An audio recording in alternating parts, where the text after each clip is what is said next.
All right, I think we're recording, so we're going to record a little bit of reflection on practice 2 today with the St. Andrew crew. And what I'm going to do is to share a couple of thoughts about the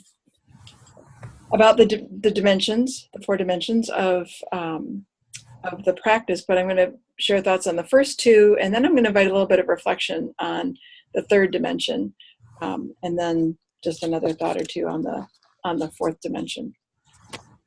Practice 2, develop relationships. Consciously awaken the power among that arises when we engage in authentic conversation and relationship. Awesome. I'll go ahead and read the dimensions because it'll just make it easier as I share the reflections. Thanks, Bob. So in the personal dimension, what that means for us is that we develop a compassionate relationship with our powerful yet limited selves as beloved by the indwelling God and deeply connected to all other powerful yet limited beings. And that phrase, developing a compassionate relationship with our powerful yet limited selves, that really jumped out at me as something for us to reflect on a bit. Because what we're talking about is self-compassion. Self-compassion. And what I've been realizing more and more about self-compassion is that it is so fundamentally essential to this work. I mean, to being a human being, but to this work, to any sort of collective work, because it undermines and subverts shame. Okay, so if we have self-compassion, then we can catch ourselves before we slide all the way down the shame spiral, right? Triggered by any number of things, that we might feel ashamed about. And shame is one of the most powerful things that keeps us from claiming our personal and collective power. Is there an amen anywhere in the group? Amen. Yeah, I mean, I've really been cogitating on this and experiencing it in my own life too. The power of shame to paralyze and to really it just immediately prevents me from claiming my own power and then therefore any collective power.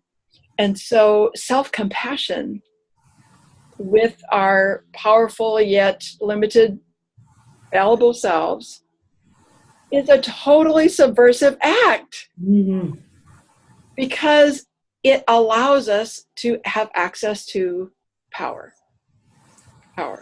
So amazing, right? Self-compassion equals power. Wow. Note. Haven't thought about that. All right. On the interpersonal dimension, do we develop relationships with other peoples, lands, and creatures, discovering our respective interests and seeking to see the world from other points of view? I read that and I thought, oh, well, that's just putting yourself in someone else's shoes. And it is, because that's really good wisdom to do that, right? Very simple. But I thought about it in a slightly different way as well. I thought about that as taking the I, capital I, outside of our own lived experience, our own limited bodies, our own limited privileged perspectives, and discovering that same I in the aliveness of other beings. And once we discover that all other beings are alive. They are all also equally an I, right? Mm-hmm. Once we discover that, we discover our oneness. Because if they're an I, and if I'm an I, what's the I that connects us, right? Mm-hmm. And from our faith perspective, it's the I am, Mm-hmm. right? I am is at the heart of who I am, and at the heart of who you are, and at the heart of who everyone and everything is. So that movement of putting ourselves in another person's shoes or place, or seeing through another person's eyes or perspective, is actually, it can really change our lives, because then we no longer experience ourselves as separate in the exact same way that we used to. We discover, it's a way of discovering our oneness, our mutual interdependence with everyone and everything.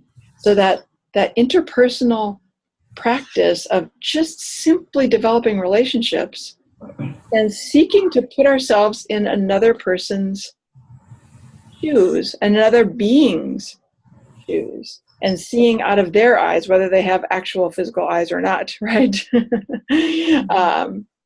It's fundamentally life-changing and perspective-changing. Mm-hmm. And then now here we are in the faith community development. So keeping those things in mind about self-compassion, about the oneness and the interconnection that we can experience in those first two dimensions, we move to the faith community dimension. And there we have these words: we disrupt the culture of isolation by developing relational cultures within and among diverse human communities, and between those communities and the natural world. We disrupt the culture of isolation. That is the phrase that got me. Yeah. Yeah. So I'm going to ask you some really a really pointed question about that, the culture of isolation, and I'm going to invite you to think about just your work on this project, the Eco Reformation project that you're all doing. You've all been doing different aspects, working on different aspects of the project. And my question is, how has the culture of isolation weakened the project that you're working on? How has it threatened it, or how has it just weakened it a little bit? Because of your own enculturation in it, or other people's enculturation in it? We're all steeped in it. There's no judgment here. This is just, we're soaking in this culture of isolation, right? So how has that weakened your experience of this project, or the project moving forward? Any thoughts about that?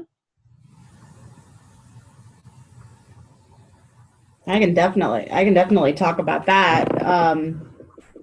Because my aspect of this project is about, kind of shaping the midweek worship services, and then the meals to go along with that. And I've had some frustration, partly because of my own sort of tendency to sort of self-isolate and take things on all by myself, but also just because it's because worship is so much the domain of the people that plan worship in this congregation. And the Eco Reformation project has been kind of this group's thing. And so I felt like I was kind of the only person that was like, if you think of the Venn diagram, the two circles, I'm the only person in between two, with the exception of Robin. And I felt like I had a lot of people that on both sides that kind of looked at me and went, well, you're the one that knows what the other people are talking about. And so it was sort of like, oh, okay, so this is all on me. And I didn't, there's such a sense of, part of that culture of isolation is the idea that if you ask to not be isolated, it's perceived as weakness. And so there's this prideful part of me that was, well, I can't ask for help because then it's seen like I can't do my job.